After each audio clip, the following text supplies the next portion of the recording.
since it was a fifth Sunday, and since there was no obvious place to go, I thought I might talk about divine healing, healing light, and then I was kind of guided in a different direction. So the entire bulletin that you have before you, other than the songs, is wrong. There it is. We're just going to float with it. So I wanted to speak with you a little today, just kind of as Cindy, with divine thoughts that God gave me. Say okay. Okay. All right.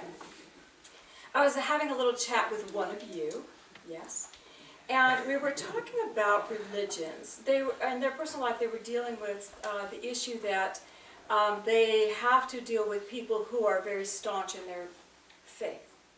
And we were talking in terms of structure and energy versus judgment and pointing fingers. But we were just began to look at the structure and energies of religions. And when you think about the value of the faith, so we just started talking, chitty-chatting. So the Catholic Church, the Mormon Church, the Jewish faith, even the Baptists somewhat, they all provide a service to mankind primarily by allowing us to have identity and purpose. Because when you're part of that church, aren't you part of a club? It's like this really deep affiliation. It's not like metaphysics where you can come in and out. Yeah, it's no. You become a part of this deep affiliation, and you become identified with this tribe, this tribal energy that gives you a definition of who you are. So, they give you an identity that defines your inner nature, and then they set the parameters, and that defines how you are to express in the outer. No, you got it going on. You don't have to figure out anything else yourself. You have a place where you belong, and you have instructions as to how to behave. That makes it easy, doesn't it? For a lot of people. And it's valuable for a lot of people. But it keeps us in a set level of consciousness that is the consciousness of our ancestors. Our ancestors and the people that have gone before us, our heritage. So, in this way, the idea of church has owned your image of self. It owns and defines your image of self. So, they give you identity and action steps. You belong to church, and church belongs to God. Isn't that the way it's supposed to be? You belong to church, and church belongs to God. Let's see how that's been working for us. All right? If you have an identity and a defined structure, we have to make sure that we're going on a path of success. So I started chitty-chatting with one of you who was looking at some of the Old Testament faiths, and we started talking about the tribal energies. Because in the idea of being defined, my identity with God, in the Jewish faith, we have this beautiful identity with God because we are the chosen ones. We are almost elite. We are, ta-da! In Catholicism, you have this identity of God because you are less than. And if you don't get God on your side, you're in trouble. You know? When Catholicism evolved, they owned your soul. And if you didn't do what they said, you were excommunicated and your soul was condemned to hell. Remember? Mm-hmm. Okay. So we're talking history, how we've evolved. Y'all, can you walk with me? Okay. When you look at what we inherited, because Christendom inherited the Old Testament as well, we have to say, was it a successful path? When you look at the stories in the Old Testament, they are filled with struggle, fighting, and failure to thrive. Please, I invite you to read it. There are maybe 3 times when God actually appears to someone. He appeared to Abraham. He appeared to Moses when Moses says, I can't handle these kids you've given me. Noah, Elijah, the still small voice in the wind. There was conversations that occurred, spoke to the intuition through the prophets, but what was the message? Destruction, Things are happening. When you look at the entire Old Testament, it's one book after another of challenge, struggle, and failure to thrive. Take a breath. This is a building block of our faith, our world, our consciousness. It's a building block of us. We're not exempt from this. So, if you looked at the Old Testament, we're actually looking at falling in and out of self-will. They're in their self-will, they're out of their self-will. When things fall apart, now we need God, I'm in my self-will, I'm going to do what I need, now I'm going to fall out. Do you realize that when you read the Old Testament, the tribes had the laws, which was their way of worshiping God, only periodically? It forever says, oh, we forgot we didn't have, oh, we've got laws we need to follow? What? I thought I could get away with this. What? We got to worship God that way. What?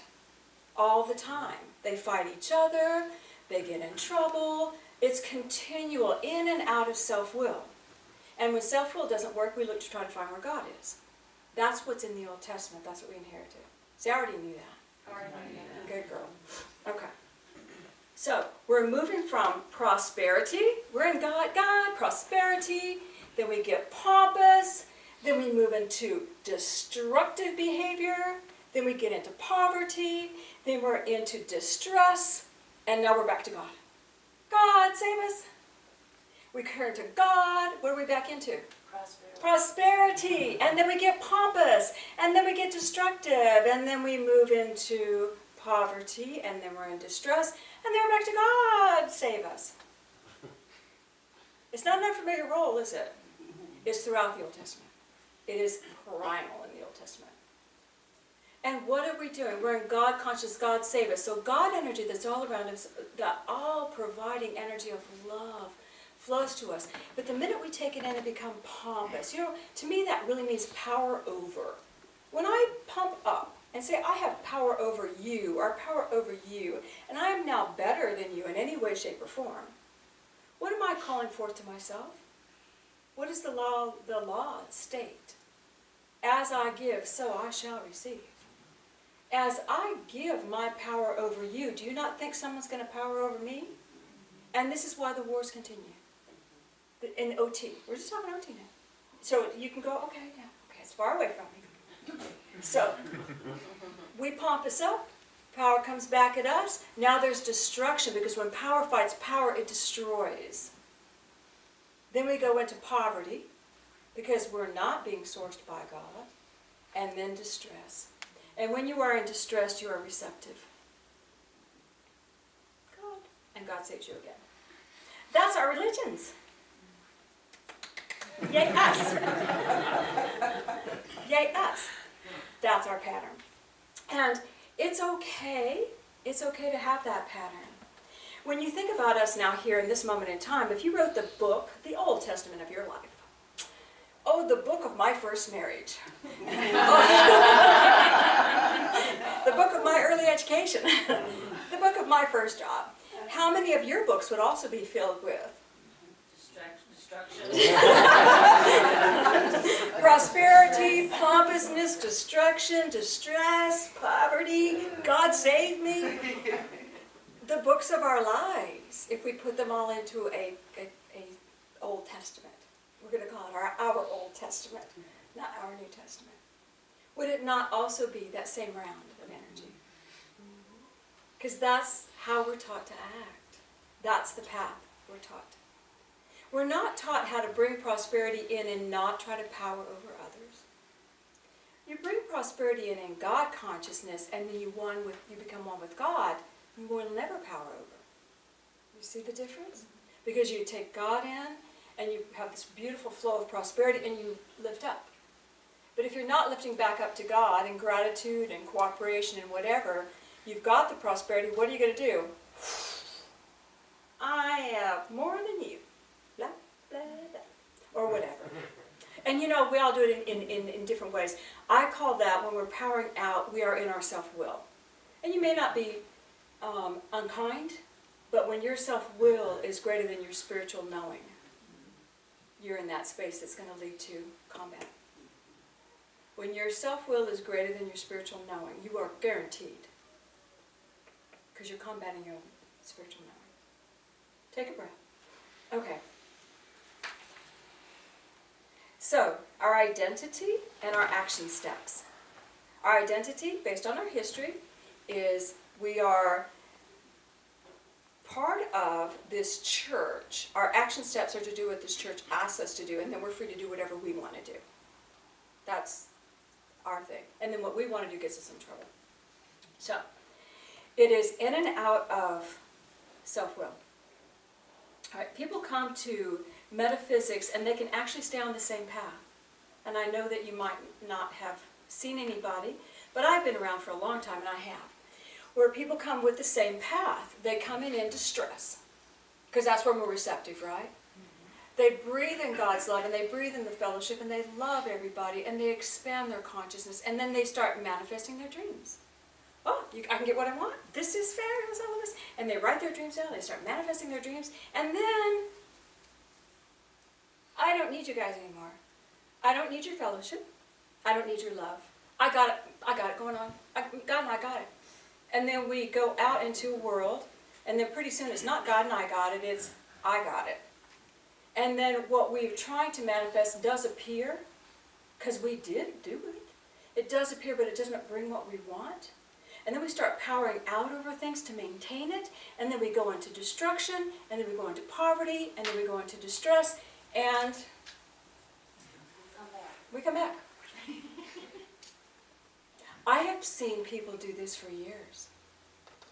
There is one member of our church, I don't know if he's a member now, he's rejoined 4 times. And that's how he's growing and learning. There is nothing wrong with that. There's nothing wrong with that. It is a process of growth. But I want you to really understand, if you really knew that you're using a process that was used thousands of years ago by ancestors that didn't have the consciousness we have today, that didn't have cell phones, that didn't know other planets existed, that didn't have all this technology around us, we're still using that consciousness. But it's familiar. My genes understand it. It's in my DNA. It's easy.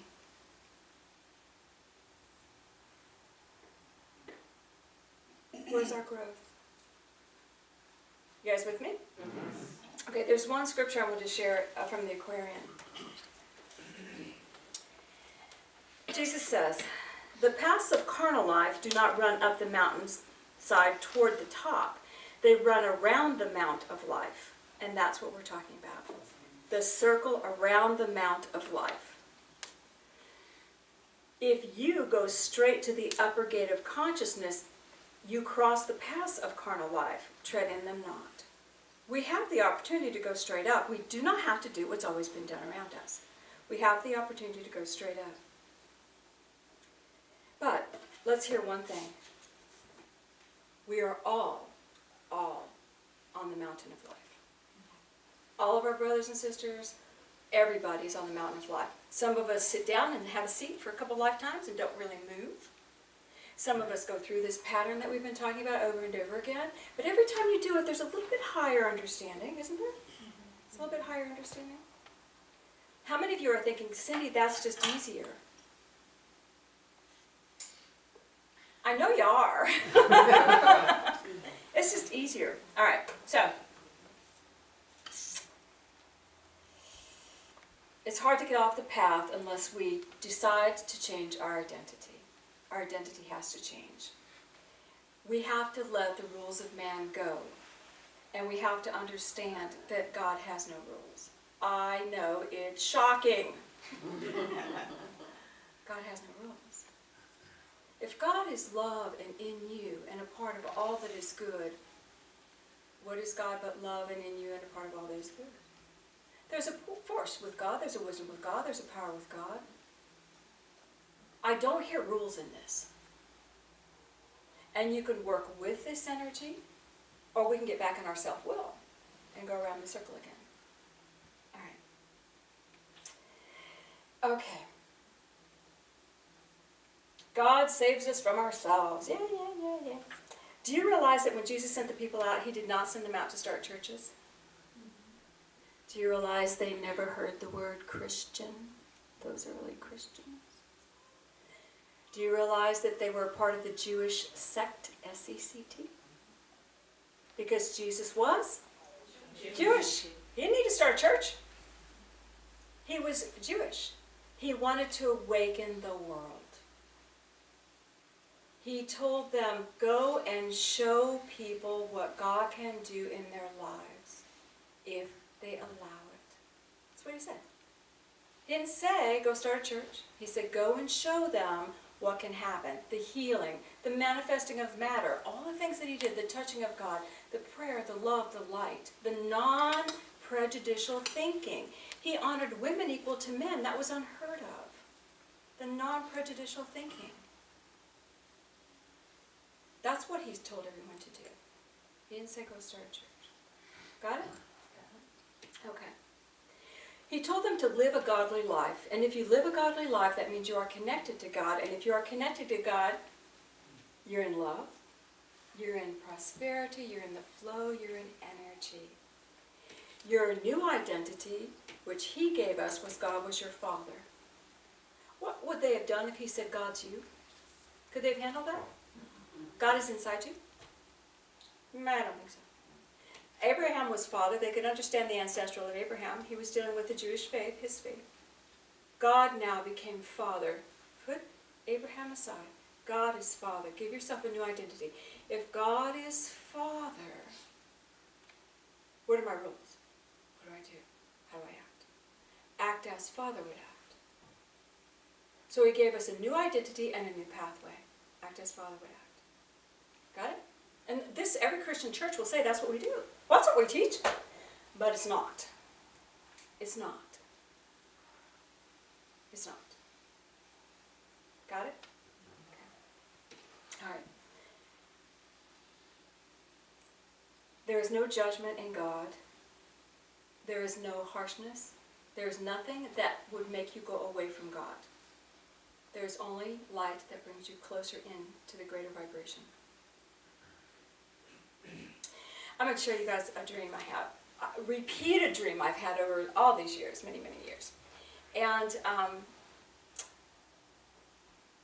I share this with you because it's kind of the epitome of metaphysical thought. I have a Sunday service that I'm preparing for, because I've been doing this for a while. And I'm not ready. I can't find my shoes, someone's taken my lipstick, and it's the same thing. I've got all my stuff ready to go, and then when I'm going to get dressed, it's not there. The platformer will not stop talking, the choir won't yield the stage, and the church is always packed. It's packed. But by the time I finally get to the stage, when I've put something on that's acceptable, everybody is leaving. They're gone. And I wake up from that dream so distressed, and I say, oh my God, what have I done? I'm not ready, I'm not prepared. And I'm working on it. I keep praying to prepare my heart to be the best minister I can be, and blah, blah, blah, blah, blah. Well, I had a dream several months ago. This is 30 years of having this dream. Repeatedly. I had the dream several months ago, and the auditorium was huge. It was a huge auditorium. And of course, I don't know what had happened this time. Maybe the choir wouldn't stop singing, I don't remember. But by the time I finally got to the stage, there was maybe 10 people, and there was a river of people walking out the door. And I went, so be it. I ran to the door, and I said, thank you so much for bringing your light. Have a great day. And I started saying goodbye to every one of them. Thank you so much for bringing your light. Have a great day. And just sincerely thanking them for coming and blessing them as they left. If you need to leave, you need to leave. And if you are not here to listen, so be it. But I'm not going to love you. I'm not going to love you. And I shook hands or hugged every single person going out the door. And they responded to me in my dream like, okay, yeah. And I was perfect in that dream. The peace of it doesn't, what are you looking for, girl? What are you looking for? This is God. Doesn't matter people's choice. This is God in that moment, And it was just, thank you, God. Some lessons take 30 years. And we could go off on analyzing what the complex path my soul was, my self-will was looking for, that kept making me have these dreams. was good with myself and good with my spirit in that moment. And in that moment, Cindy showed up, because that's really who I am. That's Cindy. So, when we move into the metaphysical identity of God as my Father, and I just need to be as God. That's all. Now I have identity and right action. Now who can be my brother? Everyone. Who could I hug if I needed a hug? Anybody. I could be in the grocery store and go, ah! And don't you think I'd pick someone that was receptive? Yes. Of course. Of course. Of course. You know? The whole world becomes our family when we're in that consciousness. What if we could serve that higher purpose? What if our action step is serving the higher power for the good of the whole? If we serve the higher power for the good of the whole, we're giving for the good of the whole, what comes back to us? Good from the whole. Good from the whole comes back to us. And it's amazing. Then we're always in prosperity, aren't we? We're always in prosperity. You know, if ever I have one doubt about the budget or something, you know what Spirit says to me? What bill is not paid, Cindy? Yeah, they're all paid. Okay, would you please go spend some money? That's what they said. Go buy something. Because you're starting to feel lack, you need to get out there and spend some money. Go spend it. Every bill is paid, you're fine. Live. Go live. That may be just my lesson. Everybody breathe. Okay. When we are one with God, and my will, my self-will, is always delighted to walk in love, then I am in that space where my identity is never not God's child. Take a breath, breathe that in. There is nothing outside. God is in me. I am in God, and I am safe. Okay, I wanted to share with you in closing a story. You like stories, don't you? This is a story from Kristen Quarles. She's one of our members, has been with us for a while, 6 years, 7, I don't know. She is actually a minister of healing with our church, which means that she has completed 3 years of the seminary program, Metaphysics, Aquarian, and New Testament, and done many of the other extracurricular activities. So several years ago, she was working with a company, and she is new in this company, and a girl who we shall call Jana. We shall give her Jana's name. Jana was working there as well, and Jana was rough around the edges, and apparently all the way through. So, she had an interesting home life of roughness, and she was not living with her husband. He was an alcoholic, but she was living with her sister, but caught in that energy of, do you know when you live to distraction, you're doing stuff just to distract yourself? Okay, and rough about it? Okay, that's Jana.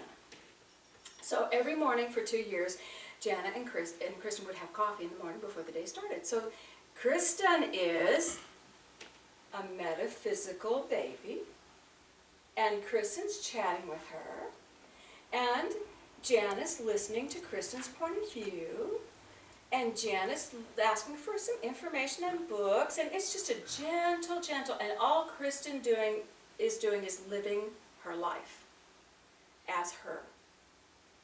She hasn't taken Jana on as a project. She is living her life. They were together for about 2 years, and when she left, by the time she left, Jana wasn't partying as much anymore. Jana had gotten her own place. She had gotten a divorce, getting her life on track, and she was where she was happy. Her soul needed her to be. Jana got a new job, and Jana's new boss has a conference call every morning where you call in, and he wanted to lead with scripture and prayer and then get to business.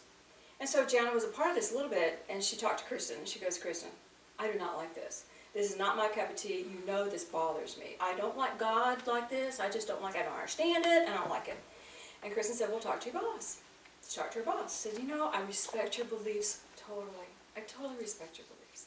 But I'm uncomfortable. You know, I don't understand what you're saying when you read it. I don't understand it. And he said, okay, well, I'll call you in after we do our prayer. He didn't. He kept calling her at the appointed time for the Bible and the prayer. And one day he read a scripture and he said, okay, what does everybody think? Because everybody's on the line, conference call, and no one said anything. And Janice said she had to speak up. And she said, look, I appreciate what you're doing. I don't understand what you just read. I honestly have nothing to offer. I don't get it. I don't understand it. And he said, well, you know, Jen, you've been respectful of my faith. Tomorrow, why don't you read something from yours? And she said, okay. The next morning, the conference call started, and Jana read something from the Four Agreements, which was the first book that Kristen had given her. And after she read it, and the boss says, well, does anybody have any comments? Everybody jumped on board. Everybody loved it. There was conversation. They thought it was fabulous. And the boss said, this went really well. So who else wants to contribute their faith tomorrow? And they all said, we want Jana to give us something else. I share this story with you for just one reason. Kristen and Jana were living their faith. That, my friends, is religion. That's religion. When you are just who you are and your faith comes through every pore. And people will know who you are by how you are. Not by how you are on special moments. But how you live and how you breathe and what you do. And then your faith touches and it touches and it touches and it touches. We're not responsible for anyone's conversion. We don't need to take people on as projects. We don't need to change anybody. Just living our faith. And I think until we get a world that's based on God is our Father, I think we still need churches like ours or any church where people can come together and at least try to understand God.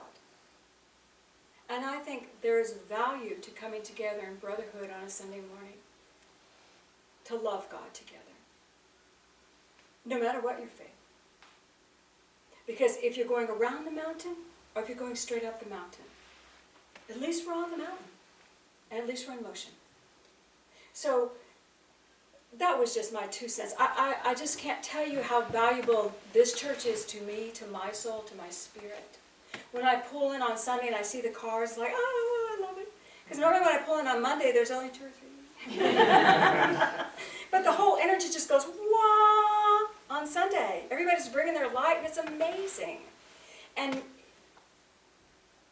I am feeling and seeing that we do know God is our Father in our hearts. I'm feeling and seeing that we know God is our Father. We just, to take that light, we don't have to do anything, but if we can take that light out and not diminish it for any man,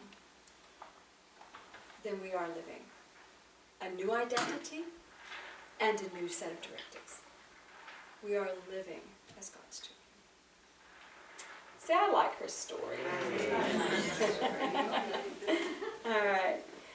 When we walk with God, there all abundance, all goodness opens for us, and we are always safe. So let's go with it.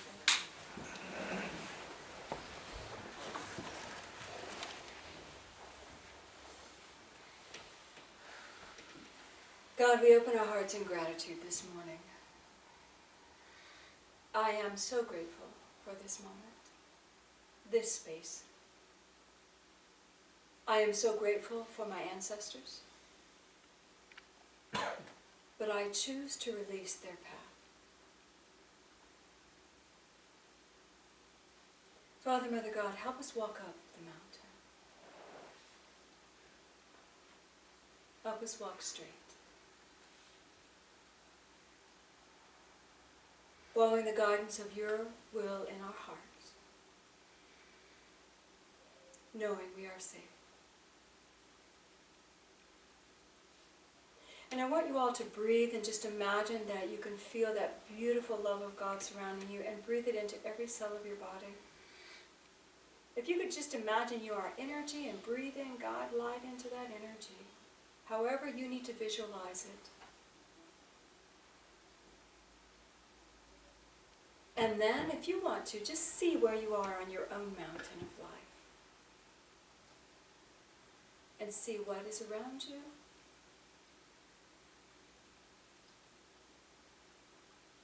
and you can choose how you will walk.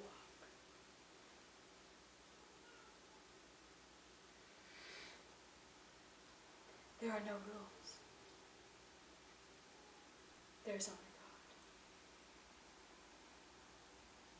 And we love you, God. Breathe, love yourself, love God. Let that energy move through your arc field, out into the room. I am a child of God and all is well. Feel that, and when you're ready, gently open your eyes.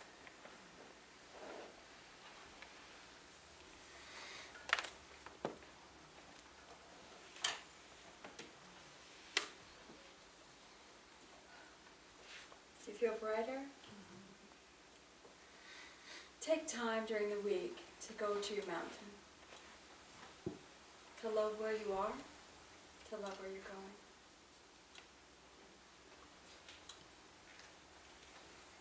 And if anyone does attempt in any way to diminish your light, realize they just need something. Send them light. Hug them if you can. If you can't, just take a breath and send them some light. That's all they want. They just need an energy hug. Can you do it? Yes. Children of God? Yes. Sayeka. Yes.